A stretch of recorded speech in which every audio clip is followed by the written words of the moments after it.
지난 주말 이른 장마로 전국 곳곳에 많은 비가 내렸습니다. 충남 지역에서도 집중호우로 피해가 잇따라 발생했는데요. 취재기자 연결해 자세한 소식 알아보겠습니다. 정호석 기자, 충남 지역의 강수량과 피해 상황 어떤가요? 네, 이른 장마로 충남 지역에서 지난 20일부터 이틀간 최대 200mm가 넘는 비가 쏟아졌습니다.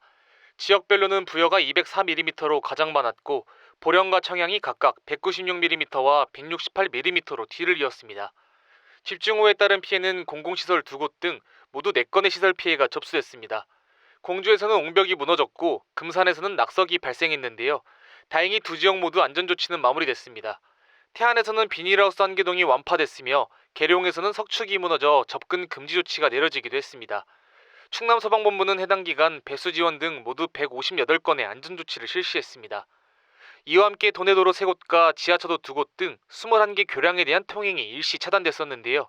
현재는 모두 통행이 재개된 상태입니다. 이번 집중호우로 부여와 보령 등 일부 지역에서 37명이 마을회관 등으로 대피했다가 귀가한 것으로 알려졌습니다. 주말 사이 장마로 인한 인명피해는 다행히 발생하지 않았습니다. 네, 주말 사이 발생한 사건 사고도 전해주시죠.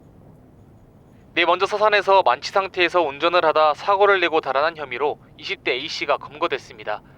A씨는 지난 22일 새벽 2시쯤 서산시 성현면의 한 도로에서 도로에 넘어져 있던 오토바이 운전자를 밟고 달아난 혐의를 받고 있습니다.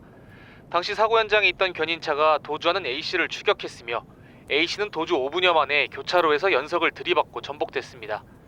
이 사고로 오토바이 운전자가 골절상 등 중상을 입고 병원에 이송됐으며 다행히 생명에는 지장이 없는 것으로 전해졌습니다. 사고 당시 A씨의 혈중 알코올 농도는 면허 취소 수준을 넘은 것으로 알려졌습니다. 경찰은 A씨를 불구속 입건해 자세한 사고 경위를 조사하고 있습니다. 천안에서 지인을 폭행하고 납치한 30대 2명이 고속도로에서 긴급 체포된 사실이 뒤늦게 알려졌습니다. 이들은 지난 18일 오후 6시 50분쯤 천안시 서북구 두종동의 번화가에서 지인을 때린 뒤 승용차에 태워 도주한 혐의를 받고 있습니다.